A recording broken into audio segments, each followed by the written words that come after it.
Hi there, and welcome to the Culinary Kitchen again. My name is Chef Jason Champagne of Native Chef LLC, and I welcome you to my kitchen. Thank you so much for watching. I want to thank the Muskogee Nation of Oklahoma for this opportunity to present, and today we're going to do a really fun and easy broccoli recipe with beef, okay? So we're going to make a homemade teriyaki sauce, and it's going to be a lower sodium sauce than you would get at the grocery store. And as I've talked about before in my video, and I'll talk about in the future, to be a really great cook, you have to have organization.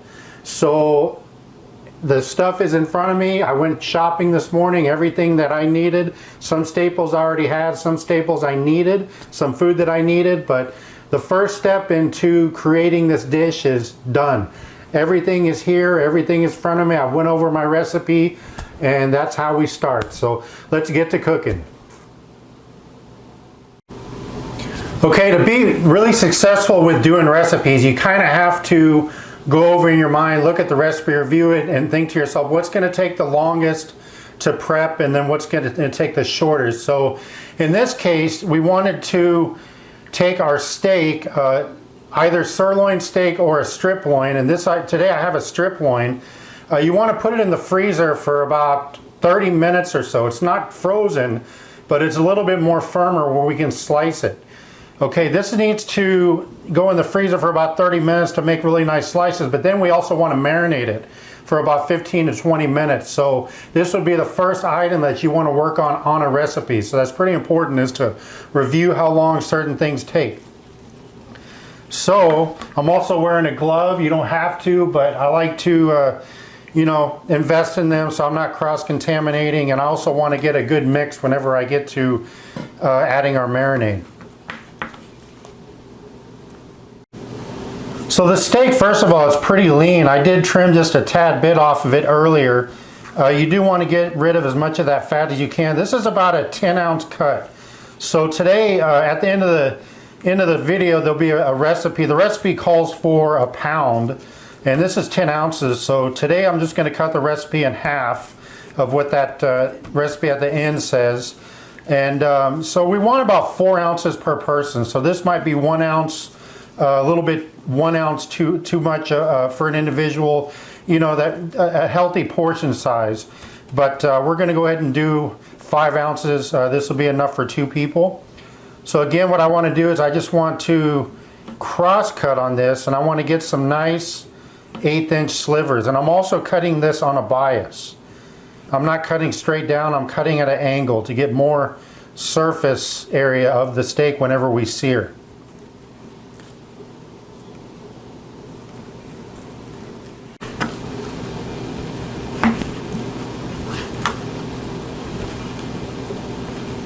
So you do want a piece of meat that's going to be pretty tender, and a top sirloin cut or a filet, a KC strip or New York strip like this one, perfect for this dish. And that's our sliced meat, and now we'll work on some garlic. So garlic, the size of garlic bulbs can be different a lot of times. So whenever you see a recipe for 2 or 3 cloves, it's probably a small one like this. But sometimes you never know, with the fresh garlic you can get these gigantic pieces. So you probably, this would equal 2 cloves, one big one like this. And peeling it can be a little tricky. If you're safe with the knife and you have a lot of knife skills, what I do is I use the palm of my knife and I crush it with the knife like this, and then that enables me to peel it. Or you could take the bottom of a frying pan and just tap it like that. That's probably the most safest way, and then we get that peeling off. Okay. So then I like to use 2 knives whenever I'm handling fresh garlic. So I like to use a paring knife because I want to cross cut this way. I want to cross cut and get really fine cross cuts. I'm not cutting all the way through to the end. I'm leaving the end in whole. Okay. And then I'm going to cross cut with my chef knife. Okay, that one got cut, but so then I take my bigger knife and I cross cut this way, finely, very, very finely.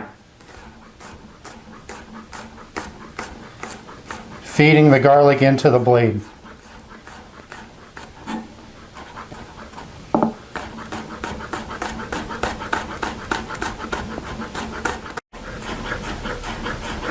So now at the end, after all of them are cut up, then I'm going to cross chop this way. I'm going to get them in a line, and I'm simply just going to cross cut them this way to get them finely chopped.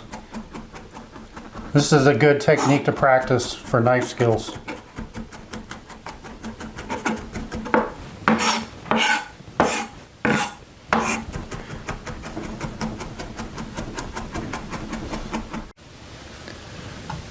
Okay, so now the steak is sliced, so I'm going to put it in this bowl here, and all I'm going to do is I'm going to add some of this fresh garlic that I cut up, about 2 to 3 cloves of garlic, okay, and then about 2 tablespoons of olive oil. And we're going to let this marinate. You don't have to refrigerate this, just cover it and let it sit at room temperature, because if you can leave food at room temperature up to about 45 minutes. And the reason why we don't want to put this beef in the fridge is because it'll lower the temperature of it. So the longer we leave it at room temperature, the less time we're going to have to cook it. And that means that the more moisture that's going to stay in it. If you take meat right out of the fridge and then start sauteing it, and it's going to take longer to cook. So we're just going to let this marinate really good, and we'll get started on our broccoli.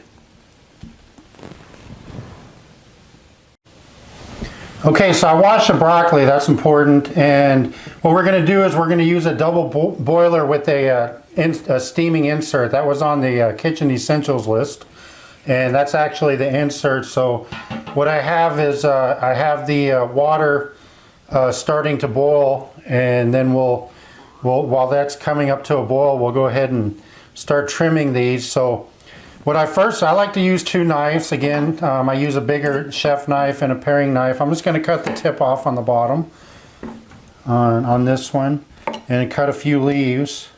And then all I do is I kind of just trim around. I just go around and I trim off the pieces like that. And so we get these bigger pieces, and we can trim those later, but I simply just go around it and trim these bigger ones off.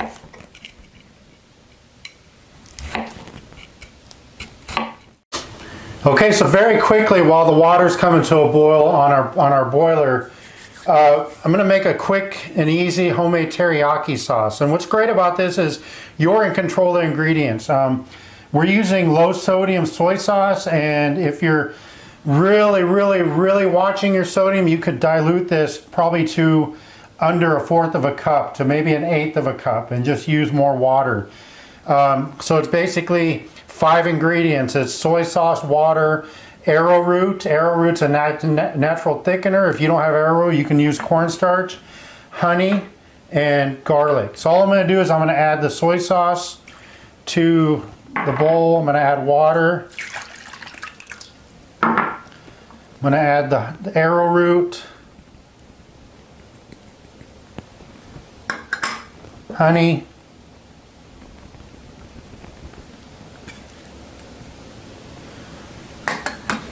and the garlic.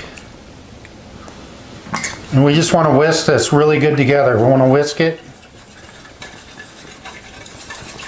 It's kind of a light brown color right now, but after it gets thickened, it'll darken up, be a really nice thick color. And we want to do this closer so when we're going to finish up our beef and broccoli in the 12-inch pan, because you want to leave this warm. If you do make it ahead of time in the fridge, it'll kind of gelatinize and stay together.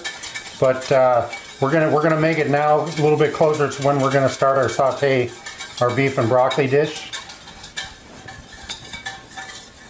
So as you can see, it's pretty brown.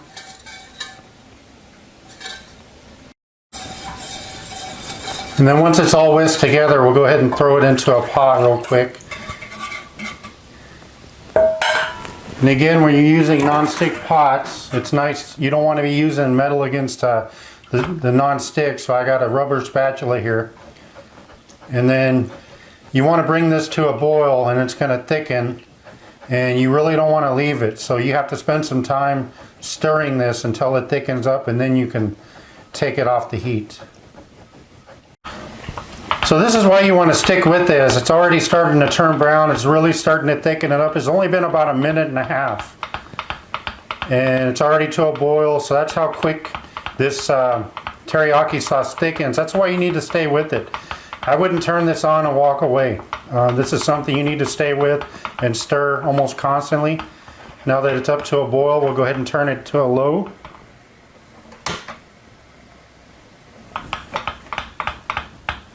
And that's it. Pretty quick and easy. Okay, our pot of water's at a boil now, and the reason why I like to steam instead of boil, a lot of recipes you'll see it says add the vegetables to water and boil for so long or whatever.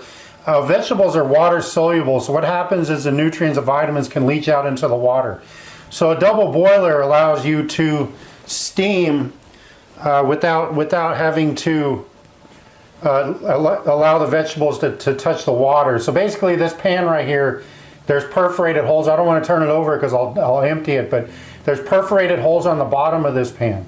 So what's happening is we put this on top of the boiling water, and then I'll put a cover on top.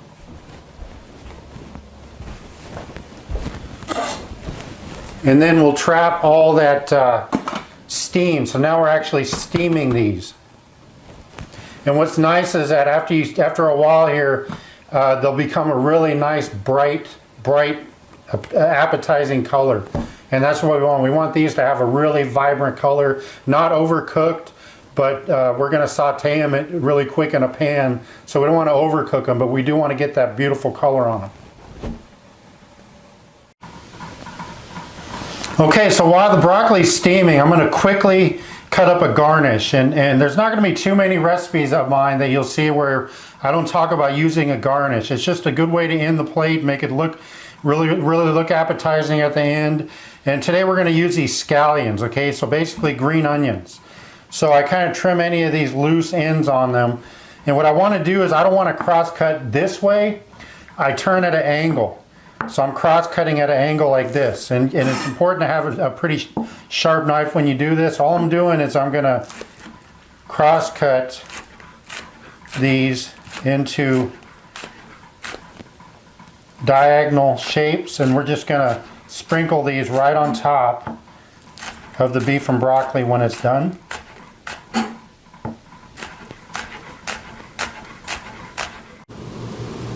I'm also going to use a garnish with these roasted cashews. I've already bought them roasted. You can roast them, and I'll probably do a recipe later on or do a demonstration on how to roast nuts. It's really easy, but I'm going to use these as a garnish as well on top. So I just simply cross cut these, rough cut them. They don't have to be really exact cuts, where we just kind of want chunks to sprinkle on top of the beef and broccoli. Okay, it's been about 6 minutes, and that's what we want here. We want these to be, you should be able to stick a knife kind of right through them, but they're not going to like fall apart. And that's what we're looking, and they became this nice bright color, and that's what we want. So I'm going to go ahead and turn the heat off, and I'm going to put these on I'm going to remove the insert like this. To save a dish, I'm just going to put this on a paper towel, and then we'll start our saute. Okay, so the beef is ready to go here. It's marinating. Our broccoli is ready to go. So this is part of cooking and being successful, is having everything ready to go. So when I'm done sauteing my meat, I'm going to put it on this plate. I already have it here. I have my garnishes. I already have half of a cup of the teriyaki sauce measured out. So things like that. I already have this piece to spread out the meat, and then I have this piece to toss the sauce really good with the broccoli. So again, that's part of that mise en place term that I talked about. So what I'm gonna do is I'm gonna add half a tablespoon of canola oil, okay? I'm gonna spread that around the pan. I've preheated this pan. One thing I always tell people is do not wait on your pans to heat. You want them ready for you. So I preheated my pan and then I started getting set up, and now my pan is really hot and ready to go. So what we want to do is we want to put this meat on it. We want to put it flat as we can to cover as much surface as we can. Okay? So we kind of want to spread it out as much as we can. A few pieces you got to knock off each other. But really take that time to separate these things. If you got a 12-inch pan, hopefully you're using a 12-inch pan. If not, a 10 is fine, but we really want to get our steak separated as much as possible. You're not going to be able to get all of them, but get as many as you can.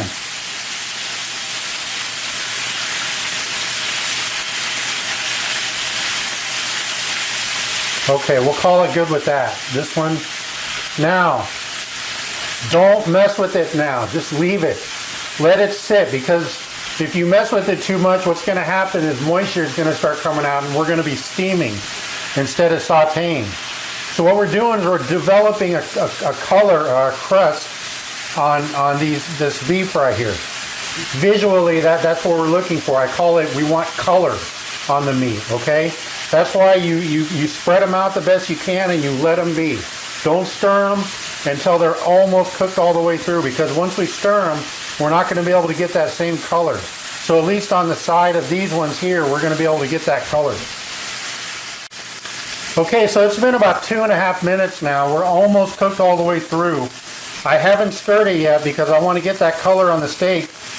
The key to searing is cooking hot enough where the moisture of the beef comes out quick and just instantly evaporates. And that enables us to sear instead of like boil, okay? That's why it's important to use a fairly hot pan, medium hot. Okay, so now since it's almost cooked all the way through, I'll go ahead and give it a stir, and that's what we're looking for. We're looking for that color on the meat. Now that I stirred it, I'll turn the heat down.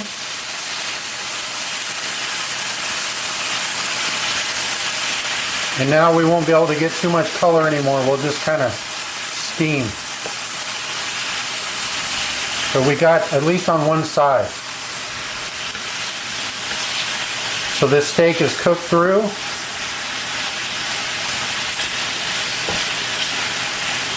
And I'll remove it to a dish.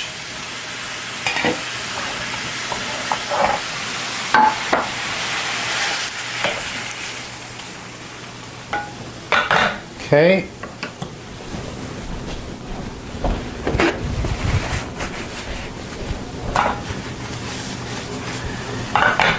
Now I don't really want to wipe out this pan. I want to go ahead and leave those pieces at the bottom, and then we'll add our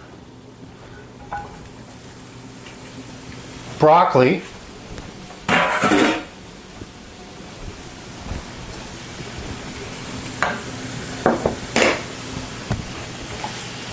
So it was still hot.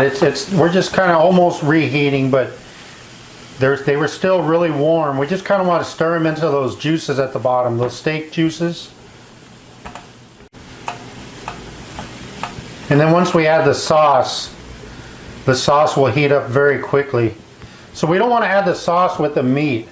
Earlier in the recipe, what you can do is you can either season the beef with the pepper or season the broccoli, and I'm going to go ahead today and season the broccoli right now with black pepper. Okay, that was a half a teaspoon.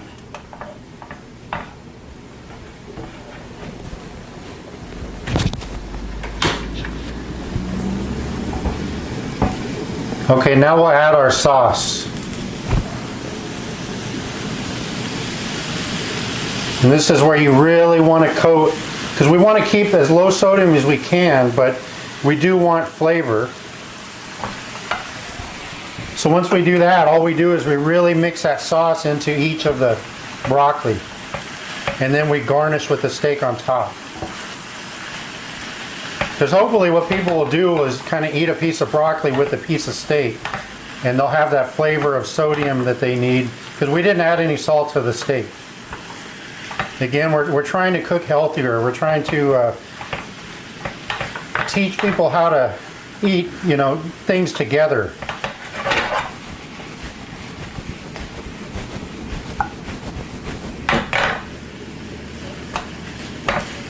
Okay, so the broccoli is nice and coated.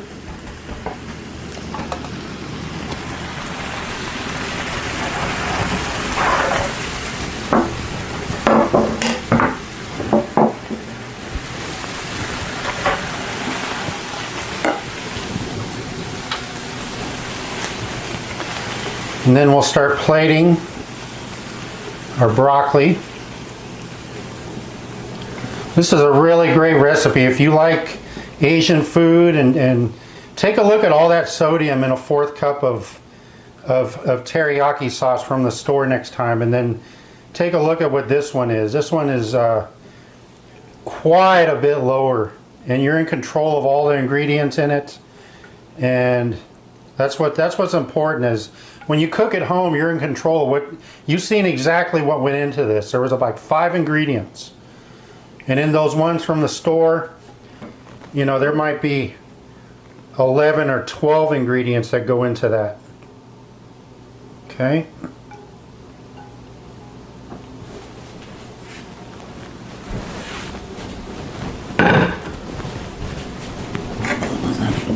And now we'll take our steak and we'll just kind of garnish on top with the steak.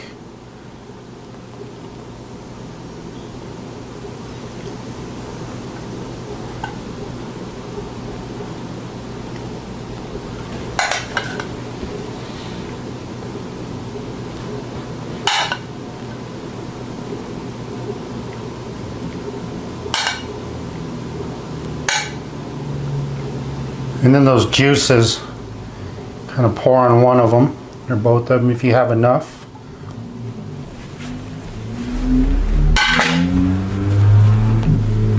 And then drop some cashews.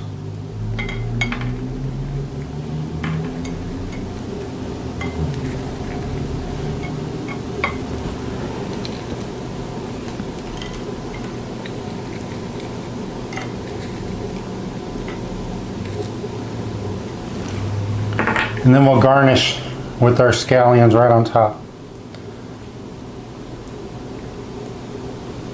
Pretty easy.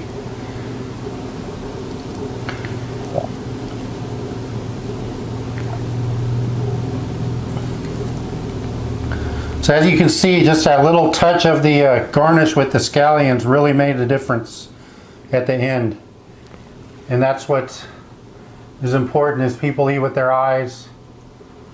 And this smells amazing.